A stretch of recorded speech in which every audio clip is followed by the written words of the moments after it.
Hello, I'm Diane Richard, your host of the Veterans Channel. Through the wonders of technology, we are coming to you virtually for the first time. Needless to say, it is both challenging and exciting. Today, we're going to be speaking with a panel of experts from Survivor Outreach Services. This organization was founded in 2009 to support surviving individuals and families through the many challenges they face in the loss of a veteran family member.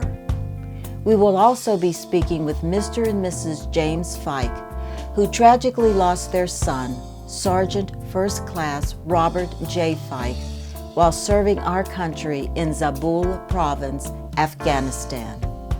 We are pleased and honored that they have courageously offered to share their story and how Survivor Outreach Services has embraced, supported, and impacted their lives through their unspeakable journey. Allow me to introduce to you this amazing panel of Survivor Outreach experts and hear their stories on why they are so committed to this cause.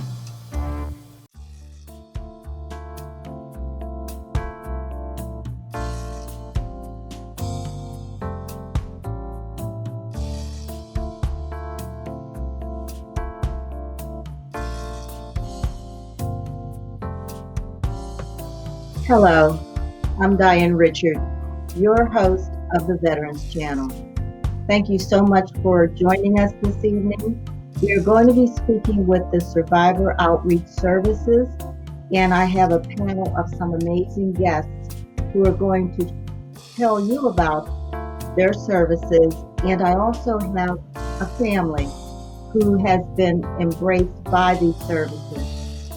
So let's get started. Good evening, everyone. How are you? Good evening, Diane. Good evening. Good evening.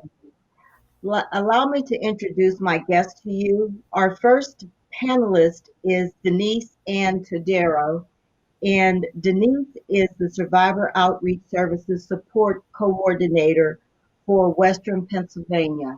And we will hear more from Denise in just a few moments. My other panelist is William Blackman, and he is the Northeast Regional Coordinator for the Survivor Outreach Services. And last but not least, we have Mr. and Mrs. Fike, James and Chris, if you will, thank you. And they're the parents of Sergeant First Class Robert J. Fike, who was tragically lost in Afghanistan. And they're going to be speaking with us and telling us about their experience with Survivor Outreach Services. So without further ado, we're going to speak with Denise. Good evening, Denise. Good evening, Diane. Denise, tell our viewers about Survivor Outreach Services and how this program has been so beneficial to so many families. Survivor Outreach Services is a program that was stood up by the Army in 2009, and it works with the families of our fallen military, making sure that they know that they are always connected with the military, that they have a support system out there. And for each and every survivor, it can mean something different. We get together for events. We introduce survivors to other survivors. We remind survivors when they have a milestone coming up for maybe a benefit or something that they're receiving. We send out information consistently to survivors. We just call survivors to find out how they are. This program has tremendously developed since 2009.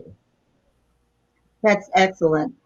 Excellent information. So the families that you are serving, tell us a little bit about the services that are provided by the Survivor Outreach Services. We have connections with various government agencies. So, say someone calls and said, listen, I don't know how to receive my educational benefits, or I'm not even sure what my educational benefits are. we as SOS coordinators are trying to reach out to everybody to make sure that they know what their benefits are, and then connecting them with the right resources, guiding them, helping them with, where to get their applications, to fill out their applications. That's one of the things. When an active duty death occurs, a casualty assistance officer is assigned, and we are like a resource to that casualty assistance officer at that point in time, talking to them and saying, listen, if you need us. And once that casualty assistance officer has completed their entire checklist, all their duties with that family, then that family becomes under the umbrella of Survivor Outreach Services for as long as they want. And so it could be anything from finding grief resources to helping a family that may be in need for items for Christmas. It could be a widow going, okay, how do I file for my retirement benefits through my husband, or questions about their TRICARE health insurance. So the list is vast and varied. So this sounds like an all-encompassing type of service for families who are in need of so many different services. Obviously, you all have taken this, just seems like you've taken this whole platform and you have just embraced these families to so that they were like not left alone. Never forgotten, never alone is our motto. And in the state of Pennsylvania alone, there are 7 locations of Survivor Outreach Services, and we're serving close to 3,000 family members just in the state of Pennsylvania. And I think Bill could probably fill you in on a wider scope of what is available. Bill and I have been co-workers since before this program began.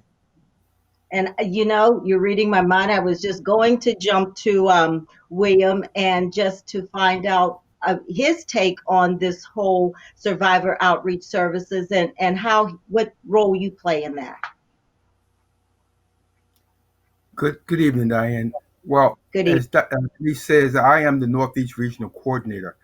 I started out in the Survivor Outreach Services program in 2012, 3 years after Denise, when they expanded the program, and I ended up being the Survivor Outreach Service Coordinator in Philadelphia uh, for 5 years. One of the things that Denise failed to mention to you was, and especially for Denise, is having a ear just to listen. That's one of the biggest things that we do in this program is listen. A survivor wants to call, just wants to talk. And Denise is very good at listening and letting them talk, letting them vent, and also helping, of course, with resources. As she told you, at taking over into the Northeast region, I have 32 coordinators under me out of 13 states. We have 11,000 some odd members, family members, survivors in the Northeast region. All together in the, um, I want to say in the entire country, there are some 47,000 survivors in our program that we survive, service. And I say we service because this is the National Guard program that we service, even though we service all different branches. But there is a USR reserve component and there's an active component. So I don't know if we add all those numbers together. I'm sure we're well over 100,000 families that we service. Make sure that they have all the resources and all the and anything that they need us to take care of for them. That is a significant number of families that are serviced by SOS, if you will. And just hearing you and learning and just being able to understand what all the services are that you all bring to the table. The families that are taking a part in this, what are some of their reactions, I guess I should say? The Bill, do you want to answer? Do you want me to answer? I think you need to answer Well, Denise. okay, Denise is, Denise. by the way, I may be the Northeast Regional Coordinator. Denise is my mentor. She Thank started you, me in this Bill. program. Not only did she start me in this program, she persuaded my wife to make sure that I became the Northeast Regional Coordinator because I was Okay. not going to apply for the job. But of course, Well, Denise, she who saw was, something in you.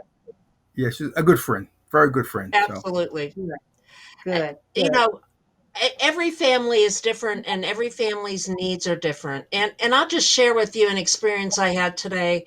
And Bill and I met this gentleman way back when, and he is a benefactor. His name cannot be shared, but every year he says, "Listen, I want to adopt a family for Christmas." And today he drove over 4 hours to meet with a recent widow with two very minor children, to the tune of we grocery shopped 3 carts full of groceries. He had bought her a refrigerator to make sure that she had the groceries, and then went out and picked gifts for she and her children. They were overwhelmed because this year they lost their husband and father, and they're just in a state of shock. And it was so wonderful for them to find out that someone cared. Each family member is different. We have people that need different things. For the most part, people are very, very grateful to be able to connect with other survivors, to have someone that they can go to, like Bill said, even just to share, to chat, or to say, hey, listen, I need a resource, or I'm not sure where to go. And I can tell you that I don't know all the answers. However, what answers I don't know, I will go to Bill, we'll go to our team, we'll go nationwide to try and find out the best answer for that survivor and let them know they are not forgotten, let them know that they are not alone. Well, thank you. And speaking of a survivor family, I'd like to draw our attention now to Mr. and Mrs. James Fike, who they've lost their son in Afghanistan serving our country. And I'd like to speak with Mr. and Mrs. Fike right now and just tell us a little bit, Mr. and Mrs. Fike, how the services have helped you. Well, as Denise said, every family is somewhat different. And we're kind of a unique situation in that I'm retired from the Army. And Thank after I you. retired, on my honor, and after I retired, I worked as a civilian contractor in the system. So I was well versed in the system already. So a lot of the things that other families needed, I already knew. And what Survivor Outreach did for us, it enabled us to contact other survivor families and get to know them and talk to them about how they were feeling and uh, how they were dealing with their loss. And we wanted to know more about their son or their daughter. And this enabled us to get together with other survivors, which was very important to us. And when my son fell, he fell with another young man from Elizabeth, PA. And we've become very good friends with his family. And I guess without Survivor Outreach, this may not have been possible. Will you share with us the name of your son and a little bit about him? Well, my son, Sergeant First Class Robert James Fike, he was born and raised in Western Pennsylvania, grew up with uh, the Western Pennsylvania ethic, the work ethic, the love of family, the love of country. He went to Penn Trafford High School and graduated from Edinburgh University with a degree in chemistry.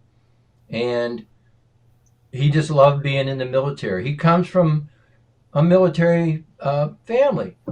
His grandfather, his paternal grandfather, my father was World War II Navy. His maternal grandfather, Chris's father, was World War II Army Purple Heart recipient. I have two sons, Christopher and Robert. And after high school graduation, Christopher joined the Navy. And then Robert went on to school, and while he was in college, he decided this is something that he wanted to do. And he joined the Pennsylvania Army National Guard. After Wow. 9/11, he deployed. He was activated for a year within the state, securing military installations within the state of Pennsylvania. In 2003, activated him for Saudi Arabia, where he guarded military installations in Saudi Arabia. 2007, went to Iraq. 2010, activated and went to Afghanistan. And for his service in Afghanistan, he was posthumously awarded the Bronze Star and a Purple Heart. And we are just so proud of everything he's done. Mr. and Mrs. Fike, thank you so much for sharing that. I'm noticing that Mrs. Fike is holding a bear. Can you tell us a little bit about that bear that you're holding and what significance it has? Well, the bear was given when my son was falling. Friends at work asked me for some of his clothes. That her mother wanted to have some bears made, so I gave her Bob's uniforms, and she had me make 3 bears. She had 3 bears made for us. I gave one to my mother, and mine, and then we gave one to his daughter. And it has his name on it, and they put it that we could have his name on it, and the ribbon and everything. So, but it was just something that somebody did that was very nice for us. Such a wonderful keepsake. How about telling us a little bit, and our viewers, telling us a little bit about the flag that is behind you? And in doing my research, I learned a little bit about some dog tags you may have. Yes. Well, the dog tag it was this, I'm not sure, I can't remember, but some kind of a memorial park. They were doing a memorial out there, and what they did is they sent dog tags to all the fallen soldiers that were killed in Afghanistan and Iraq. And they called it dog tags for kids. And what they did is they put their picture on the front of it, and they put their name and their service and that on the back. So, but that is from a memorial out in California. These tags. And these tags here, this dog tag here, we have one, and the other one was with my son. These are the dog tags that Bob actually had on when he fell. As everybody knows, there's 2 tags to a set, and we have one tag, and the other tag is with our son. So we have one, and Bob has one. Okay, and the flag? Well, this is the flag here that we talk about, and let me see if I can get it up here. This flag was, when they would go out on missions, they would carry flags, U.S. flags. And when Bob fell, this flag was used as a shroud until they could recover him from the battlefield. It was then secured by one of his team members, one of the soldiers that he was with. He secured it, and when he came back, he presented this flag to us. So this flag is very special in that respect, that this flag was used as a shroud. And it's dirty, and it's Afghan dirt.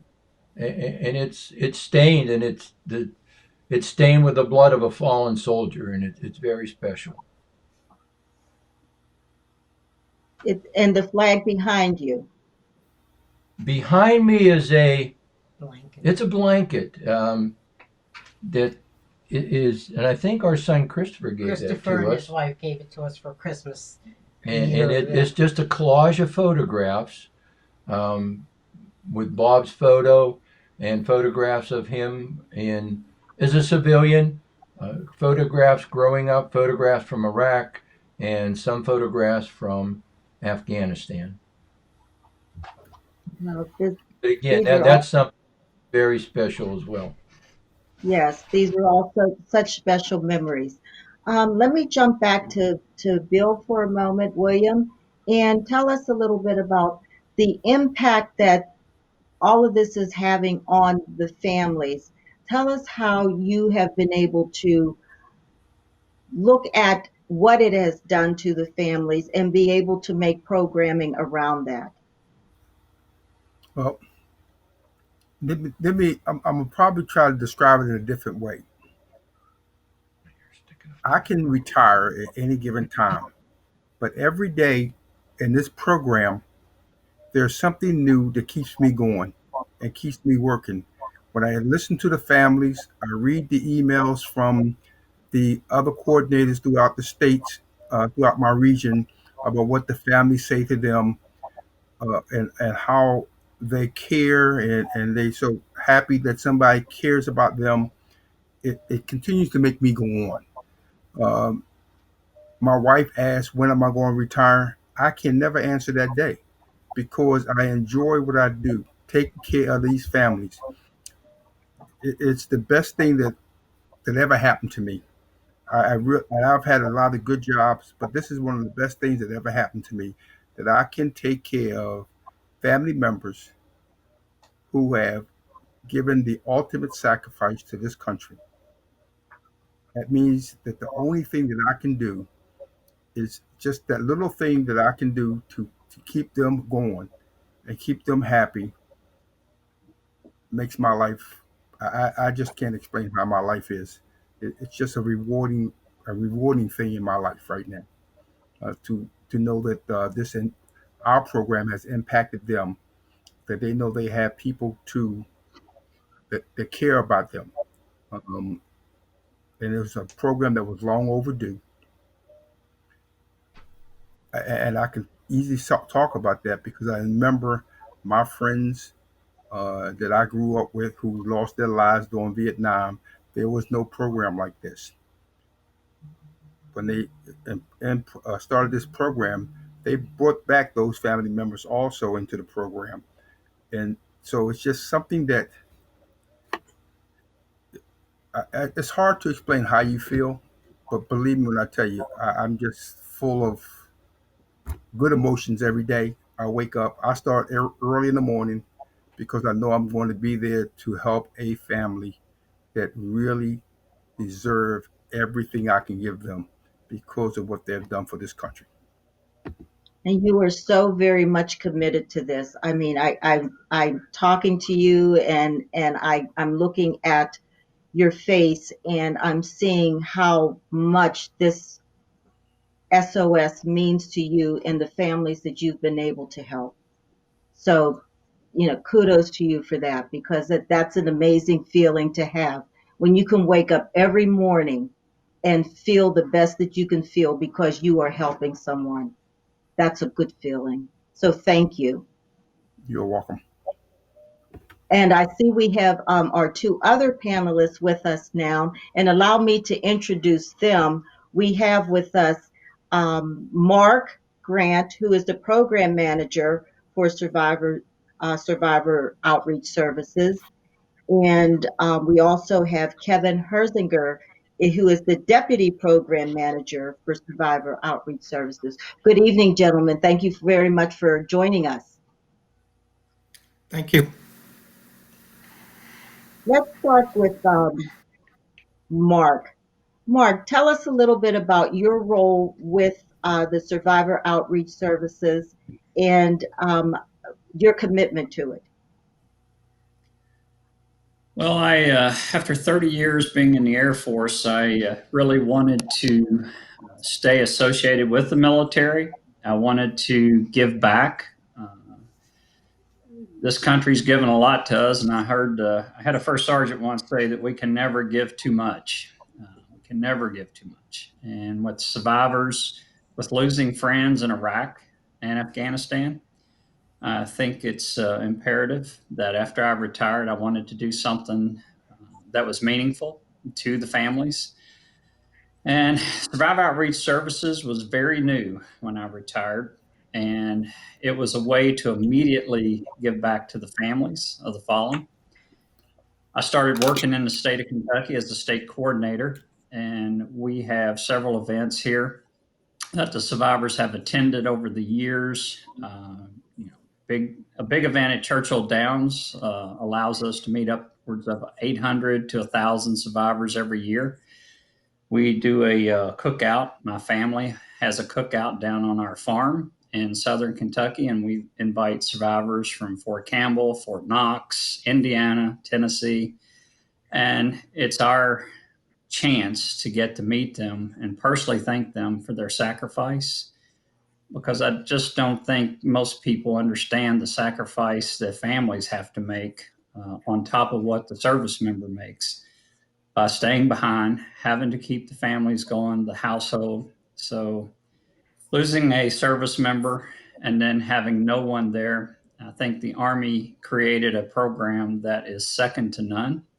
Since then, the Navy and the Air Force has tried to emulate the Army program by being there. I think what really touches me is that the families, now that I've moved up to be the program manager over both military funeral honors and survivor outreach services, is the fact that the survivors that I was personally close to as a state coordinator, it's been almost 3 years since I was a state coordinator. They still call. They want to check on me. They want to stay in touch with me so that they can stay close to the military. And I think that's what this program does so effectively, is keep the families in touch with the military. It keeps them part of the military because they were part of it before their service member was killed, and they want to remain a part of it. And I think this allows them to do that. As far as dedication, I think that in talking to Bill, Kevin, myself, anyone that works in Survivor Outreach Services, is that the first thing they will tell you, we do not do this for money. We do it out of love for the survivors. We enjoy what we do to be able to give back and help them. And I think that is the most important thing, is that every day we think about their loss and that we're there for them. Whenever they need us, we're there. And I think that's reassuring to them and, quite honestly, reassuring to me that our country feels this way. Thank you. Thank you. Thank you, Mark. That very well said. Very well said. And I'd like to jump to Kevin now. And Kevin, can you answer that same question? Mark's a hard act to follow, but I also spent 33 years in the Army, and the program started just when I was getting ready to retire. And for me, it was just the perfect fit. I hung up my uniform on a Friday and I stepped into this job on Monday. And like Mark said, over my career, unfortunately, I've lost several soldiers. And knowing what families, how they support soldiers while soldiers are deployed or at training, they take on the hard brunt, like Mark said. And just to leave families out there after their service member passes away just was never the right thing. And so by being in this program, it's a way to continue to give back. And for me, the military has been very good to me over the years. And it's just a way to try and pay back just a small portion of what I've been blessed with. And again, like I said, having lost several soldiers in my career, it's just heartbreaking. I served as a casualty notification officer. I've had to knock on the doors and deliver that bad news to the family. So anything we can do to continue that support for those families for as long as they need, it's a privilege and an honor for me. Thank you. Thank you, Kevin. And I must say to William, to Kevin, and to Mark, thank you for your service to our United States Armed Forces. Thank you. And Denise, let's jump back to you. And what I'd like to ask you now is, can you talk a little bit about some of the other families that you've helped along the way? Sure. Again, we have the annual Christmas not only with the benefactor I spoke about earlier, but we've had several benefactors this year say, are there families that need us? And we've been able to connect them. One of the other things was some benefits that certain surviving children are eligible for when they turn 18 and if they're still in high school. And a lot depends on the date of death of the parent. However, being able to go through our list of survivors, and I'm not the only one that does this, we all do. We go through our list, we look and say, hey, we think that this student might be eligible for this particular benefit. So I know I have at least a dozen students that were able to benefit from getting an additional amount of money per month as seniors in high school. And I take great pride in that. And I know others do because they may not have been aware of that if we were not here. The death of their parent happened quite a few years ago. And so while the Sea casualty assistance officers do this phenomenal job, it's a tough time for these families. And so 4, 5, 6, 7 years down the line, they may have forgotten that there are some benefits out there that they really need to take action on. So those are some of the things. Working together to do some events. And Mark mentioned this Churchill Downs, 800 to 1,000 survivors at Millionaires Row. And the third race is always in honor of survivors. Those families get to interact with each other. In Pennsylvania, we have had the Pirates every year donate like 200 tickets, and we put 200 survivors all in the same area that get to chat and enjoy a game. And unfortunately, with COVID this year, a lot has not happened. Pitt Panthers take a dozen family members out on the field in a timeout and recognize those family members and the fallen soldiers that they represent. We also have at Fort Indiantown Gap a weekend event where families gather. Camp Dawson, West Virginia, brings about 250 to 300 family members together, and they have equine therapy and go on hay rides and do crafts and gather and go fishing. And it's just a time when they can heal, a time when they can meet with us as their SOS coordinator, a time when they meet with other families, meet with military leadership. And I'm going to ask you to jump back to Mark and have him tell you about the riverboat cruises. We do Gateway Clipper in Pennsylvania and Pride of the Susquehanna in Harrisburg with survivor cruises. However, with COVID this year, everything's either been virtual or we're picking up the phone and we're calling family members. These activities are amazing. These activities are amazing. And so, Mark, please jump right in and follow up with Denise. Yeah, I got a little ahead of myself there. I get excited when Denise, she's so energetic. She does so much for the survivors. She actually has started many events there. The one thing that the program didn't have in the very beginning was a lot of survivor events for survivors to get together.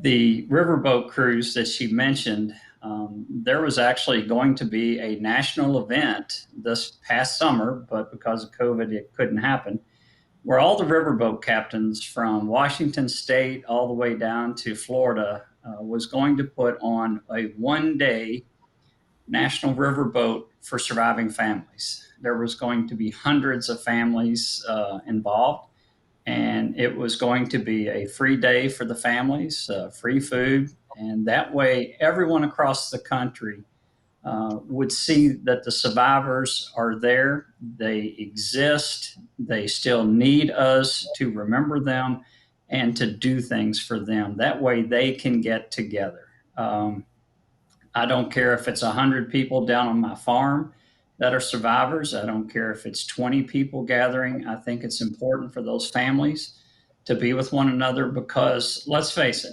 no matter what we say or do, we don't know how they feel, but we know that getting them together, one another knows how the other feels, and they can comfort one another where the rest of us can't. And I think that's important. The river boats, like I said, we've done a lot of different events. We're trying to do them nationally. I've had people, and Denise will tell you, we've had people come to the river boats in Pennsylvania from other states. They come to Churchill Downs from all over the country. I think it's just a good thing that we get the survivors together, or at least give them an opportunity, a platform where they can get together, have a good time, and be with one another. I think I think only they know how the other feels, and I think it's important they be together and be able to share some good times, some fun. One of the things that the survivors told us early on is that part of resiliency and with them is that it's not that they want to forget anything. It's just they want to be able to move on with other survivors and have a good time together and remember their service member while doing so. And that's what we're trying to do more and more of. Pre-COVID, of course, COVID has changed a lot of things for all of us, but I think that's what Denise was getting at, is that we're trying to do events across the nation for survivors and bring them together from all four corners. Even Hawaii, we've had folks come from Hawaii to the States. We call it stateside from Hawaii, I guess, and they get to participate in events as well. That's amazing. This is wonderful. This is great news to hear. You know, about 2 summers ago, I had the honor to interview quite a few people at the Wall That Heals that came to McKeesport.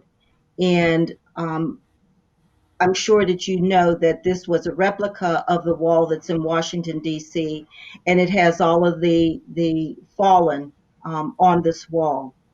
And it was a time that I've learned that for people and families to come together, I've never seen so many people come to the wall to pay their respects, to etch out the names of their loved ones that are on the wall. And just, you know, some were crying, some were, you know, just overwhelmed with just the beauty of the wall as it's set, and just to be able to touch the wall and be able to feel, I guess, just the spirit of their loved ones who have fallen, that it was just an amazing, amazing event. And it's something that I will never forget. So when you talk about families coming together and people coming together to experience, and no one else can experience that like a family who has had that tremendous loss. It was just an amazing, amazing eye opener for me. And it's a time that I will never forget. And I was deeply, deeply honored to be able to talk with the families, talk with servicemen and women, and just be able to be involved with them and just learn from them. So I do understand when you talk about families coming together and giving them a platform to be able to speak with one another, look for closure with one another, and just to have someone that understands what they're going through. So kudos to all of you for everything that you're doing. It's just an amazing, amazing service.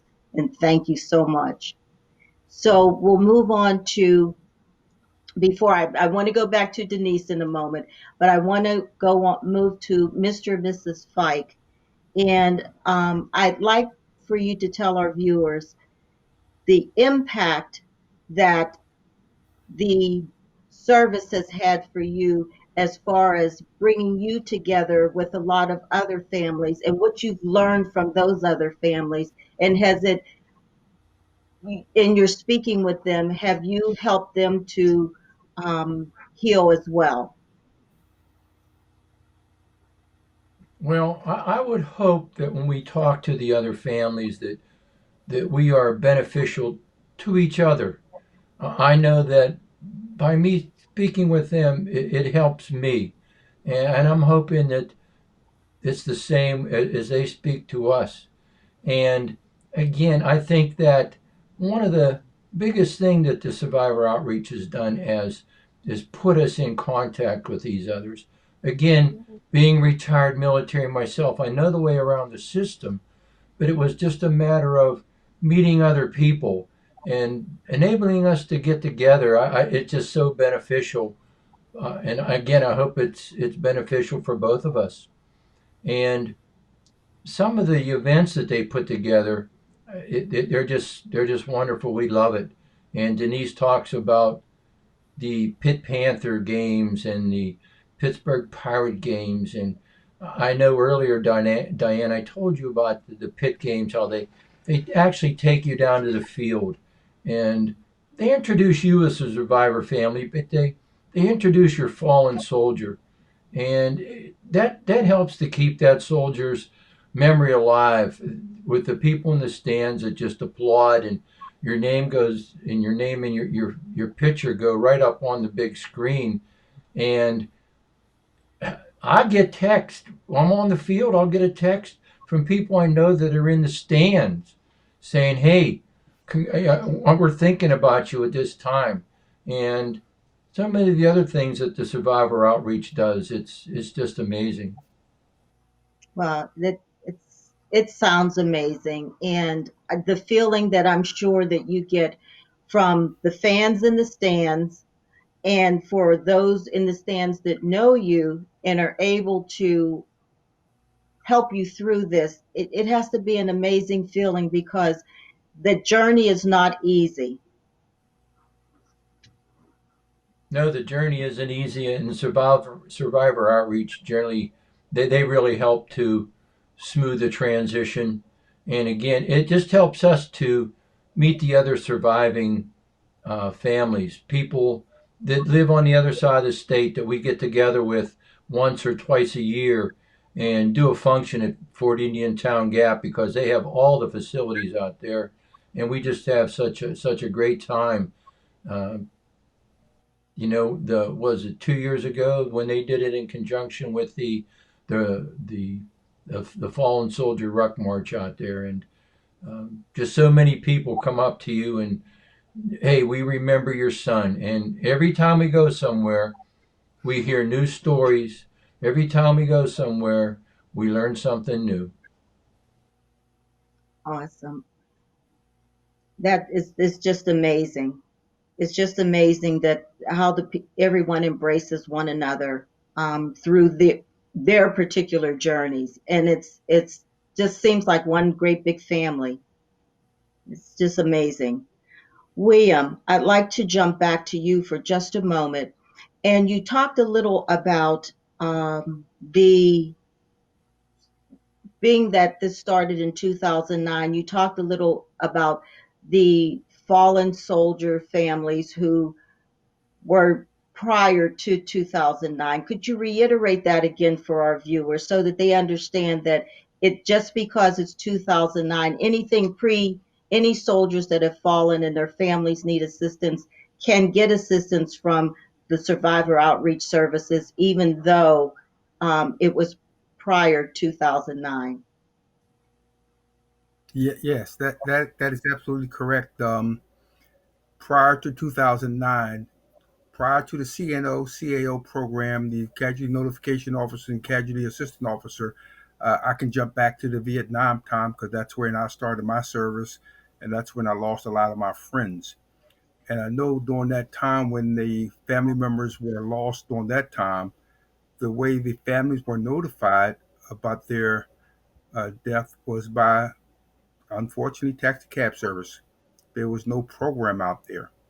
I know in 2009, when the Survivor Outreach Services program started, they also started the Casualty Notification and Casualty Assistance program, where I was trained in the program. I know Kevin was trained. Mark was also trained on how to notify family members and how to be a casualty assistant officer uh, with that family for as long as that family's needs or the checklist that Denise talked about was fulfilled.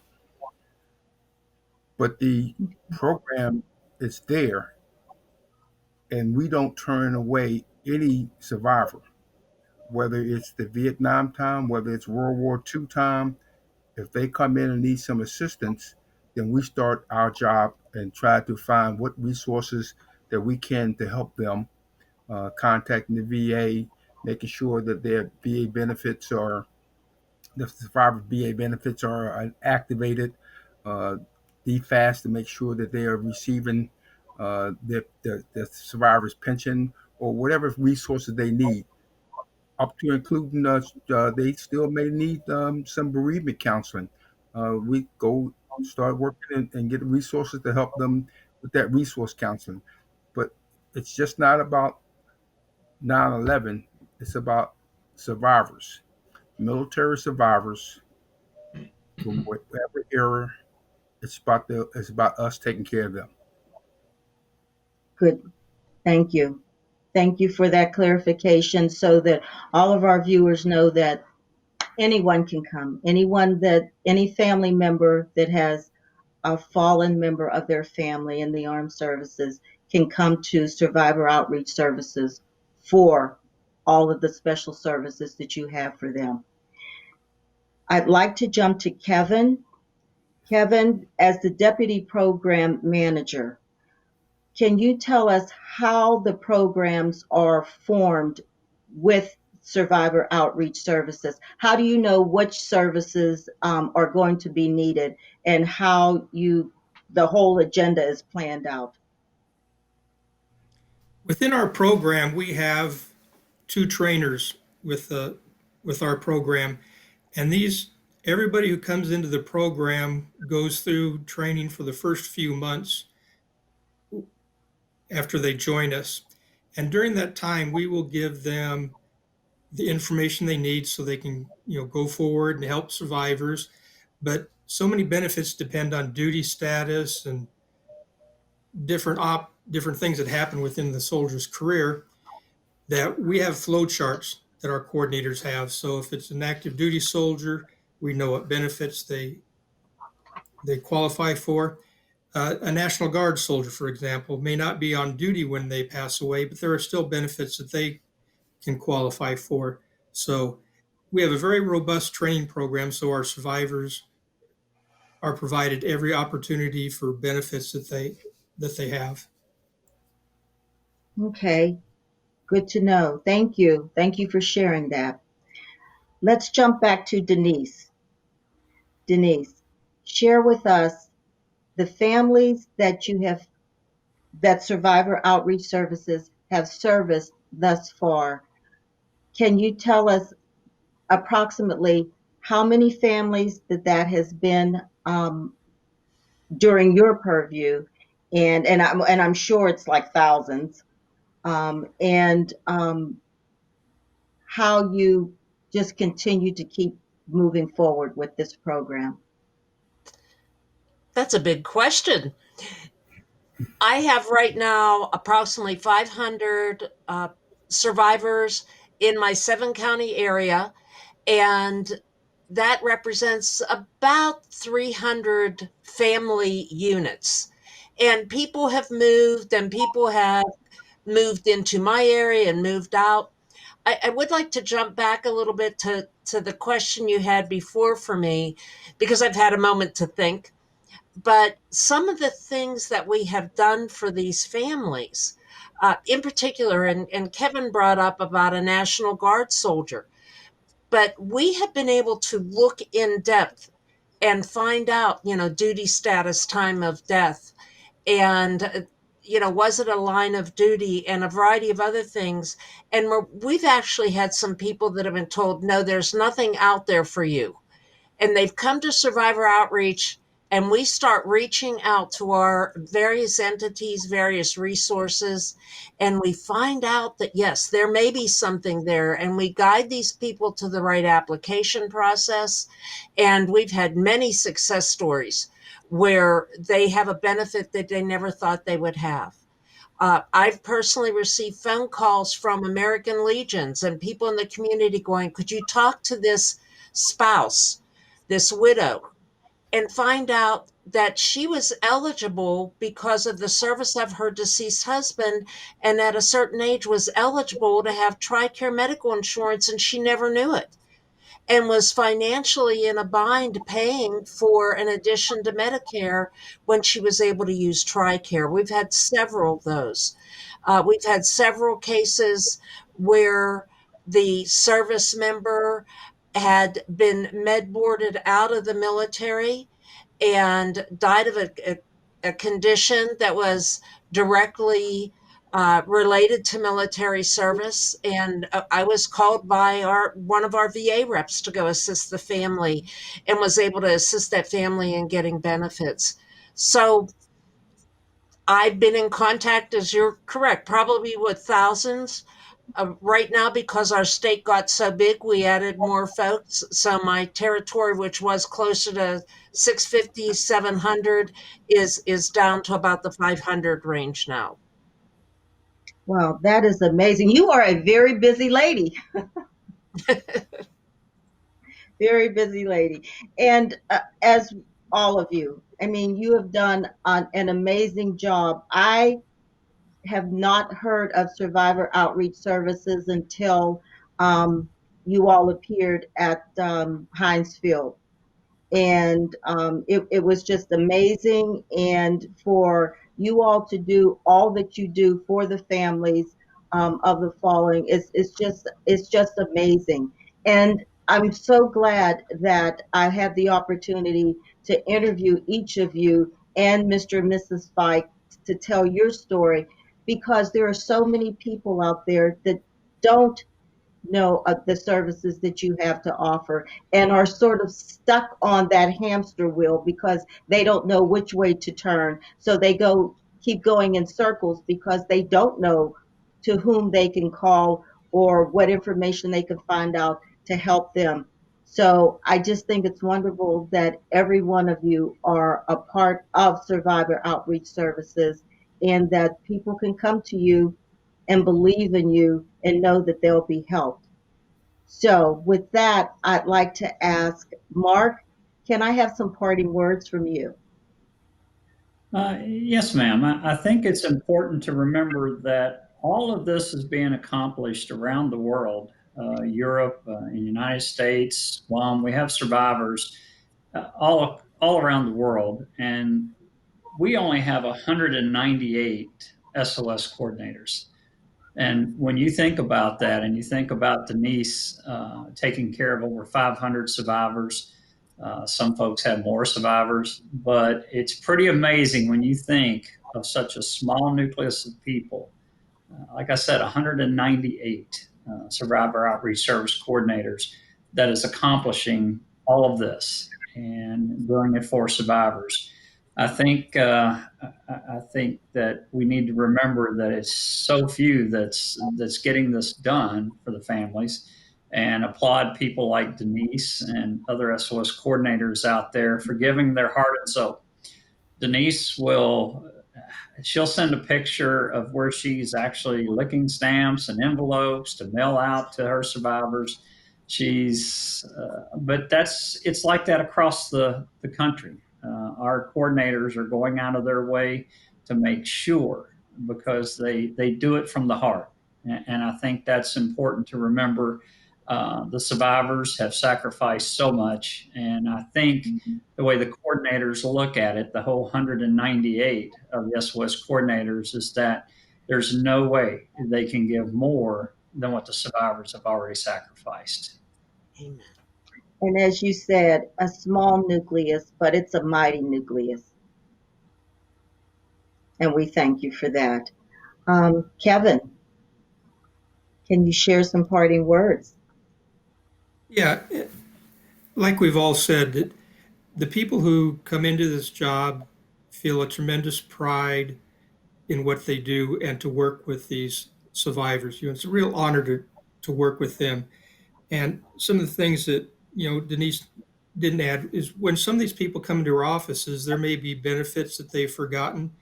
It's not uncommon to find somebody who has benefits that haven't been processed correctly. And people like Denise will go in, research it, get them to resubmit for these benefits and come up with 30, 40. We've had people come up with $100,000 of back pay that these families really need. So the things that these people accomplish out in the field for these survivors is just amazing. And again, it's such a privilege and honor that we all feel to work with these people. So just a Thank you. tremendous job. Thank you, Kevin. This is just amazing. William, before we go to you for any parting words that you'd like to express, let's talk a little bit about your affiliation with the military funerals. With the military, what, ma'am? Funerals. Funerals? Yes. Mark. Well, yeah,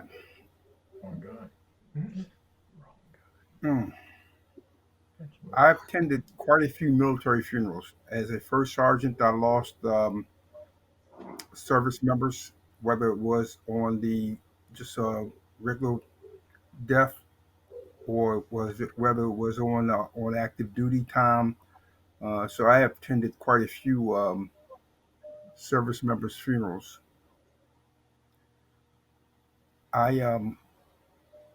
It's very hard. It's and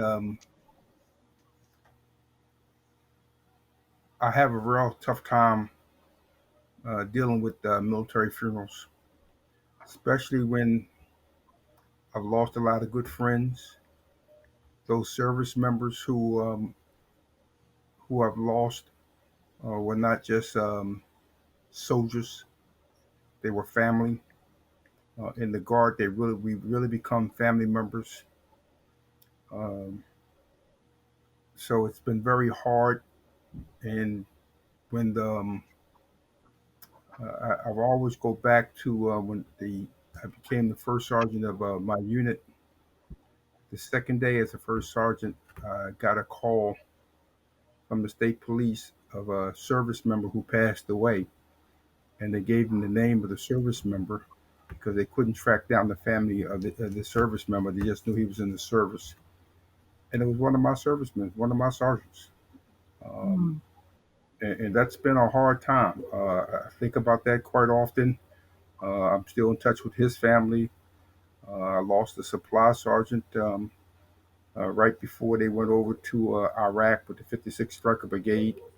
Um, and his family, including his father and wife and mother, on everything, they kept me in touch because I was his second father. That's how they looked at me. Uh, uh, those members of that I've known who passed away, their family still call me.